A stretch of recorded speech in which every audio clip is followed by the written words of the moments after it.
चलिए देखते हैं क्लास 10 का विद्युत धारा चैप्टर का न्यूमेरिकल्स है।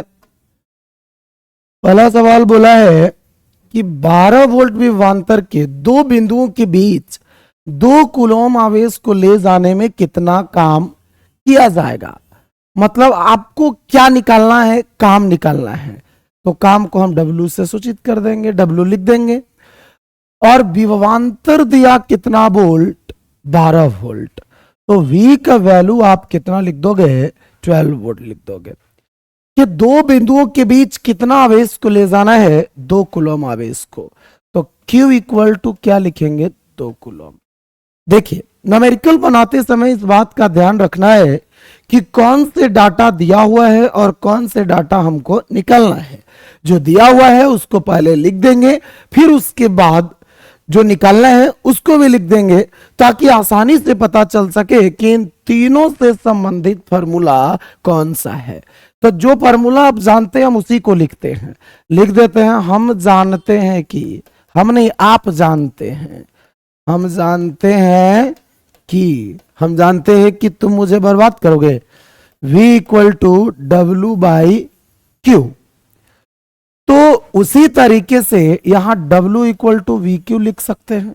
चलो ना हम इसको नहीं लिखते हैं, हम इसी पर वैल्यू को पुट कर देते हैं। तो 12 वोल्ट के जगह हम लिख देंगे 12 वोल्ट इक्वल टू W के जगह W और Q के जगह 2 कूलॉम। तो यहां W का वैल्यू आप 9th क्लास में पढ़े हैं, ये क्रॉस मल्टीप्लीकेशन हो जाएगा। तो 24 और ये वोल्ट और ये कूलॉम, जब वोल्ट और कूलॉम को अगर मल्टीप्लाई करेंगे तो जूल आएगा। तो ये हो जाएगा 12 जूल आंसर। 12 नहीं 24 जूल। क्लियर है। 12 वोल्ट विभवांतर के दो बिंदुओं के बीच 2 कूलॉम आवेश को ले जाने में कितना काम करना पड़ेगा। तो हमको V का वैल्यू दिया हुआ है 12 वोल्ट, हम लिख देंगे। Q का वैल्यू 2 कूलॉम, W निकालना है। आप जानते हैं कि V equal to W by Q। W का वैल्यू छोड़ देना है, वैसी वेरिएबल W ही। V के जगह पे 12 वोल्ट, Q के जगह पे 2 कूलॉम। तो W इक्वल टू, ये दोनों में मल्टीप्लाई करेंगे तो 12 इंटू 2 इक्वल टू 24। ये तो आप हमसे ज्यादा बेहतर जानते हैं। चलिए दूसरा क्वेश्चन, चलिए समझ में आया। चलो आ ही गया तो टेंशन नहीं लेने का। 1, 2 और 3 ओम के 3 प्रतिरोध को श्रेणी क्रम में जोड़ना है। प्रतिरोधक को आप 2 क्रम में जोड़ सकते हैं, या तो श्रेणी क्रम या समानांतर क्रम। तो श्रेणी क्रम में जोड़ने के लिए अगर समतुल्य प्रतिरोध निकालने बोले तो R is equal to R1 plus R2 plus R3। अगर ऐसे ही 100 गो है तो हम 100 बार जोड़ देंगे। अगर समानांतर क्रम में है तो उसके लिए 1 by RP equal to 1 by R1 plus 1 by R2 plus 1 by R3, ऐसे ही हम बढ़ाते जाएंगे। RP का मतलब ये टोटल, ये समतुल्य प्रतिरोध कब, जब पैरेलल में होगा तब। समतुल्य प्रतिरोध कब, जब सीरीज में होगा। तो सीरीज माने श्रेणी, अब P माने पैरेलल, पैरेलल मतलब समानांतर। तो आपसे जो सवाल पूछा है उस सवाल किस चीज में पूछा, तो आपसे कहा कि इसको श्रेणी क्रम में जोड़ दिए हैं। तो हम लोग मान लेते हैं, बहुत मान के चलते हैं। R1 equal to 1 ohm, R2 equal to है 2 ओम और R3 इक्वल टू है 3 ओम। एकदम बढ़िया सा समझिए। आपको निकालने बोला है RS, तो RS equal to R1 plus R2 plus R कितना है 3। तो 1 ओम प्लस 2 ओम प्लस 3 ओम। अभी तब सब तो हमसे बढ़िया जोड़ सकते हैं। 3 2 5 6 कितना ओम, 6 ओम। आंसर। कोई दिक्कत इसमें, कोई दिक्कत नहीं है। चलिए आगे बढ़े, यानी श्रेणी क्रम में जोड़िएगा तो समतुल्य प्रतिरोध इसका कितना हो जाएगा, 6 ओम। नेक्स्ट बढ़ते हैं। 100 वाट 220 वोल्ट के विद्युत बल्ब के तंतु का प्रतिरोध क्या होगा। तंतु माने फिलामेंट। प्रतिरोध निकालना है, क्या दिया हुआ है लिखेंगे। तो दिल का है P का वैल्यू 100 वाट है और V का वैल्यू 220 वोल्ट है। आपसे कहा R चाचा हमको निकाल के बता दीजिए।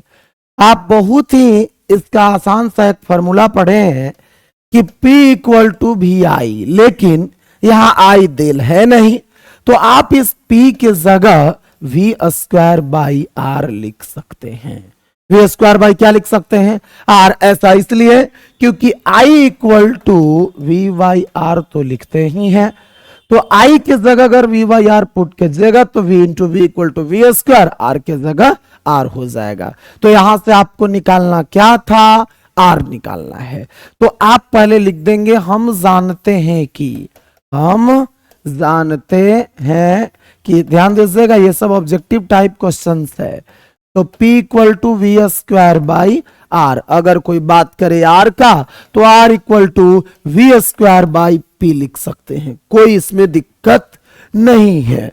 अब इसके आगे देखो वी स्क्वायर की जगह क्या लिखोगे? तो 220 volt into 220 volt by P की जगह क्या लिख दोगे? तो 100 वाट। अब देखो ये 20 से 20 को कैंसिल कर दें, इसको इससे मल्टीप्लाई किए तो 484 आ जाएगा। देख लीजिए 22 गुना 22 इक्वल टू 484, और 484 वी वाई डब्ल्यू है, वी वाई डब्ल्यू है, डब्ल्यू लिखा, हाँ ठीक है। तो ये वी वाई डब्ल्यू ओम को रिप्रेजेंट कर देगा, किसको? ओम को। तो 484 ओम इसका आंसर हो गया। आसान है, समझ में आ रहा है ये? चलो समझ में आ रहा है तो आगे बढ़े। 10 ओम एवं 20 ओम के दो प्रतिरोधों को श्रेणी क्रम में जोड़ने पर 10 ओम और 20 ओम के प्रतिरोध को कौन से क्रम में जोड़ा गया है? श्रेणी क्रम में। तो आपको कहा समतुल्य प्रतिरोध क्या है? टेंशन नहीं है यार। R1 का वैल्यू 10 ओम, R2 का वैल्यू 20 ओम, आपको कहा RS निकालना है। तो RS इक्वल टू, तुम जानते हो पढ़े लिखे आदमी का पहचान, वी नो दैट लिख दें, वी नो दैट। अंग्रेजी भी थोड़ा सीख लेंगे। तो we know that RS equal to होगा R1 प्लस R2। तो R1 का वैल्यू होगा 10 ओम और R2 का वैल्यू 20 ओम, टोटल 30 ओम आंसर। ये तो ऐसा नहीं, बच्चा वाला क्वेश्चन है यार। R1 का वैल्यू क्या होगा, R2 का वैल्यू क्या होगा, RS का वैल्यू निकालना है। अब इसके आगे बढ़े। किसी बल्ब से 220 वोल्ट पर 2 एम्पियर की धारा प्रवाहित होती है तो फिलामेंट का प्रतिरोध क्या होगा? सवाल बोला कि यदि किसी बल्ब से 220 वोल्ट पर 2 एम्पियर की धारा अगर आप प्रवाहित करते हैं तो फिलामेंट का प्रतिरोध क्या होगा? जो दिया है पहले उसको लिख देंगे। V equal to 220 volt, I का वैल्यू है 2 एम्पियर, धारा is denoted by I, A माने एम्पियर, तो I का वैल्यू 2 एम्पियर, R का वैल्यू पूछ रहा है। तो आप देखिए इन तीनों से संबंधित कौन फॉर्मूला है? तो ओम चचा एगो नियम दिए हैं, V equal to I R, V equal to क्या? I R. तो आप चाहें तो R equal to V by I लिख सकते हैं, आपको मन करे तो, नहीं तो डायरेक्ट पुट कर सकते। दिया हुआ क्या है? V का वैल्यू। तो R इक्वल टू V का वैल्यू क्या लिखोगे? 220 वोल्ट, और I का वैल्यू क्या लिखोगे? 2 एम्पियर, और इसको इससे काट दें तो 110 होगा, 110 वोल्ट बाई एम्पियर। तो आर का प्रतिरोध ना बुझाए यूनिट, तो रेजिस्टेंस का ऐसा यूनिट क्या होता है? ओम। तो तू डायरेक्ट लिख दे ओम। कोशिश करना है कि जो डाटा दिया है वो भी एसआई यूनिट में होना चाहिए, आपका आंसर भी एसआई यूनिट में होगा। अगर याद नहीं है तो कोई टेंशन नहीं, आपको क्या करना है फिर से सुनिए। हमारा जो V है वो भी एसआई यूनिट में दिया हुआ है, I भी एसआई यूनिट में दिया हुआ है, तो R जो आएगा वो भी कौन यूनिट में आएगा? एसआई यूनिट में। तो R का एसआई यूनिट कौन सी होता है? ओम। 110 ओम आंसर। कोई दिक्कत? चलो इसके आगे है। किसी विद्युत लैंप के तंतु से 0.4 एम्पियर की धारा प्रवाहित हो रही है। अगर लैंप 3 घंटे तक प्रकाश देता है तो प्रवाहित आवेश की मात्रा क्या होगी? दिया हुआ क्या क्या है? I का वैल्यू दिया है 0.4 एम्पियर, टाइम दे दिया है 3 घंटा। एगो बात याद रखिएगा, हम लोग समय को घंटा में नहीं रखते हैं, हम लोग समय को सेकेंड में लिखेगा। तो 3 गुना 3600 सेकेंड।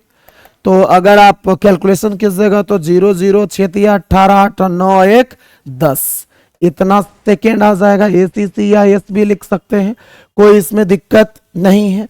और बोला कि प्रवाहित आवेश की मात्रा क्या होगी। आवेश को रिप्रेजेंट करते हैं क्यू से। पहले ये पता होना चाहिए कि किसको किससे रिप्रेजेंट करते हैं, तो क्यू का वैल्यू क्या होगा। तो अब यहां देखेंगे कि क्यू इक्वल टू एक फॉर्मूला पढ़े हैं आई टी, फिर लिख देंगे we know that Q equal to I T. तो बहुत आसान है, I का वैल्यू कितना होगा 0.4 एम्पियर इंटू टाइम आपके पास कितना है 10800 सेकेंड। और ये कितना आएगा, तो ये दोनों में पहले मल्टीप्लाई कर दीजिए। तो अगर आप तेज हैं तो 0.4 के जगह 4 लिख सकते हैं, एम्पियर चलो लिख देते हैं, इंटू अभी कहोगे तो ये 10 लिख देंगे हम, 1080 और 0 सेकेंड है, ये 0 से 0 कैंसिल हो गया। आप आराम से 4 गुना 10 80, कुछ काम आपके लिए भी होना चाहिए। एम्पियर इंटू सेकेंड को हम कूलॉम बोलते हैं। अब अगर ना बुझाए फिर अपना कॉन्सेप्ट लगा लेंगे कि ई एसआई यूनिट में, टाइम को भी बदल दिए हम अगर एसआई यूनिट में, तो जो आंसर आएगा वो भी हमारा एसआई यूनिट में। तो क्यू का वैल्यू यहां कूलॉम। कोई दिक्कत है, समझ में आ जाएगा। ये मल्टीप्लाई तो अपना कर ही लेंगे, हम भी कर सकते हैं, लेकिन आप अपने से कर लेना। समझ में आ गया, आगे बढ़े। बोला कोई विद्युत बल्ब 220 वोल्ट के जनित्र से संयोजित करते हैं। जनित्र माने हो बिया वाला जनरेटर है, जनरेटर से संयोजित कर दिए। जो जनरेटर वा कितना विभवांतर उत्पन्न कर रहा है 220 वोल्ट। यदि बल्ब से 0.50 एम्पियर विद्युत धारा प्रवाहित होती है तो बल्ब की शक्ति क्या होगी। तो पहले जो लिख दिया है उसको लिखते हैं। ये 220 वोल्ट यानी V इक्वल टू कितना वोल्ट 220 वोल्ट। यदि बल्ब से 0.50 एम्पियर की धारा प्रवाहित हो तो I का वैल्यू 0.50 एम्पियर। आपसे कहा कि आप बॉल का जो शक्ति है वो बता दीजिए, P का वैल्यू बताना है। तब फिर वही चीज फॉर्मूला तो चाहिए, एकदम बहुत आसान क्वेश्चन था, फॉर्मूला चाहिए। तो P भी और I में क्या फॉर्मूला पढ़े हैं कि P equal to V I. P equal to V I. हो सकता है आपकी वाली का नाम P होगा, कहीं बारात में गए हैं वो भी आ गई तो इसको लिखेंगे P भी आई। याद कर सकते हैं वैसे कि P इक्वल टू क्या वी आई। तो P निकालना ही था, P के जगह P, V के जगह 220 वोल्ट और I के जगह 0.50 एम्पियर। तो अब मल्टीप्लाई किस देगा, तो देखो इसको इससे करना है क्या गुना। तो अगर आप तेज हैं तो 220 वोल्ट के जगह वोल्ट इंटू 0.50 अब बाई 100 कर देंगे। काहे करेंगे, डेसिमल को हटाने के लिए, एम्पियर के जगह एम्पियर। आप तेज हैं तो कट जाएगा 1/2 में, 1/2 आ गया और 2 से काट देंगे इसको 110। तो P इक्वल टू 110 वाट। कोई दिक्कत, P इक्वल टू कितना वाट 110 वाट। कैसे पता चला, तो कैलकुलेशन कर दिए पता चल गया। P का वैल्यू था P इक्वल टू वी आई, ऐसा फॉर्मूला हम जानते थे। V का वैल्यू 220 वोल्ट, I का वैल्यू 0.50 एम्पियर। तो ये सब कैलकुलेशन किए, इसको 0.50/100 कर दिए क्योंकि डेसिमल के जगह 1 लिखते हैं। उसके बाद जितना भी डिजिट हो उतना हम 0 दे देंगे। तो 50/100 हो गया, 50/100 काटेंगे 1/2 हो जाएगा। फिर ये 100 को इससे 1 0 से 1 0 निपटा दिए, 1 0 से 0 का इसको सीधे 1/2 से काट दिए, 2 से 220 को 110। P इक्वल टू कितना आ गया हमारा 110 वाट। आगे चलते हैं। बोला ऐसा किसी विद्युत बल्ब के तंतु में, कोई बिजली का बल्ब है उसका तंतु माने फिलामेंट देखे होंगे आप लोग, 0.5 एम्पियर विद्युत धारा 10 मिनट तक प्रवाहित होती है। कितना मिनट तक, अरे प्रवाहित तो बड़ी देर तक हो रहा होगा लेकिन कैलकुलेशन आपको 10 मिनट तक करने के लिए दिया है।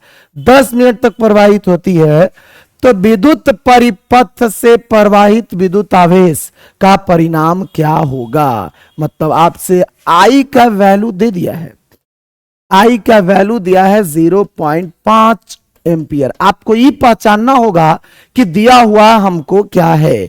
आई का वैल्यू 0.5 एम्पियर, टाइम हमारे पास 10 मिनट है, तो हम मिनट बर्दाश्त नहीं करेंगे, हम 10 गुना 60 सेकेंड लिखना है, तो ये 600 सेकेंड हो जाएगा।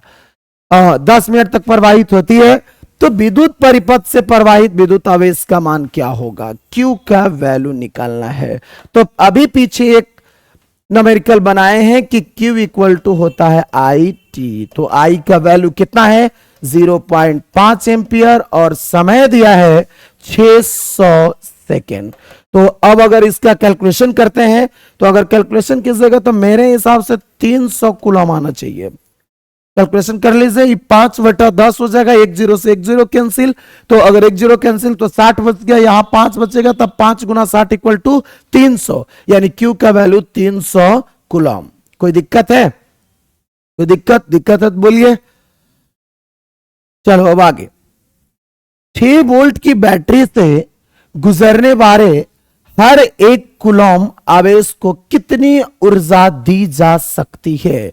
V का वैल्यू 6 वोल्ट बोला। V का वैल्यू कितना वोल्ट? 6 वोल्ट। हर एक कूलम आवेश को कितनी, यानी Q का वैल्यू 1 कूलम बोला है। हर एक कूलम माने 1 कूलम दिया है Q का वैल्यू। आपसे बोला कि उसको कितनी ऊर्जा दी जा सकती है। ऊर्जा को अंग्रेजी में एनर्जी बोलते हैं, आप E भी लिख सकते हैं। और तो और जितना ही काम करना पड़ेगा उतना ही ऊर्जा देगा। जितना काम करना पड़ेगा हर एक कूलम आवेश को, उतना ही वो ऊर्जा भी देगा। यानी आप अगर W भी निकाल दे तो आपका काम चलेगा। तो आप पढ़े हैं स्टार्टिंग में कि वी नो, अगर पढ़े हैं तो लिखेंगे we know that V equal to W by Q होगा।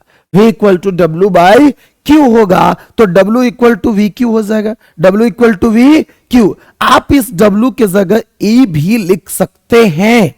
आप इस W के जगह किसको लिख सकते हैं? E को भी। तो W equal to V Q, तो हमने लिखा V का वैल्यू 6 वोल्ट इंटू 1 कूलम। तो ये टोटल कैलकुलेशन किस जगह, तो 6 होगा का जी आई जूल। वोल्ट गुना कूलम इक्वल टू क्या? जूल। आपको मर्जी, आप लिख सकते हैं कि E इक्वल टू हमारा आया है 6 जूल। यानी यहां पे W और E दोनों इक्वल है। W और E दोनों क्या है? इक्वल है। कोई दिक्कत है इसमें तो बोल सकते हैं। यानी आपको 6 वोल्ट बैटरी से गुजरने वाले हर एक कूलम जो है वो ऊर्जा प्रदान करेगा 6 जूल। कितना ऊर्जा प्रदान करेगा? 6 जूल। Direct multiply. ये सब ऑब्जेक्टिव टाइप क्वेश्चन है। आगे बढ़े। यदि 4 समान प्रतिरोध को एकदम सेम है, अगर एगो x है तो दूसर का भी x, तीसरा भी x, चौथा भी x है, श्रेणी क्रम में जोड़ा जाता है, तो उसका समतुल्य और समतुल्य प्रतिरोध मिल गया उसको 20 ओम। तो कहा प्रत्येक का प्रतिरोध ज्ञात कीजिए। कोई बात नहीं, माना कि वो मेरी है, माना कि प्रत्येक प्रतिरोधक का प्रतिरोध इक्वल टू x, तो R1 का वैल्यू भी x हो जाएगा, R2 का वैल्यू भी x, R3 का वैल्यू भी x और R4 का वैल्यू भी x हो जाएगा। आपको दिया हुआ है, कहा देल है जी RS का वैल्यू 20 ओम, और तुम जानते हो वी नो दैट, आप क्या जानते हैं कि RS equal to R1 plus R2 plus R3 plus समान कई गो? 4 गो, तो 4 बार लिखेंगे। अगर 5 गो होता था 5 बार और 100 गो होता था 100 बार। तो यहां पे RS इक्वल टू 20 ओम तो लिख देंगे। अब R1 का वैल्यू भी x है, R1 का value x plus x plus x plus x. ये तो सब जानता है कि 4 बार आम को जोड़ेंगे तो 4 आम हो जाएगा। तो वैसे ही 20 ओम इक्वल टू 4x। तो अगर आप तेज हैं तो इसको इससे काट दीजिएगा 5 बार में x इक्वल टू कितना ओम, 5 ओम। आपसे सवाल क्या पूछा था कि प्रतिरोध, प्रत्येक प्रतिरोध क्या होगा, माने एक प्रत्येक प्रतिरोधक का प्रतिरोध कितना होगा, तो 5 ओम। आंसर। कोई दिक्कत? आज भर इतना ही, मिलते हैं अगली क्लास में।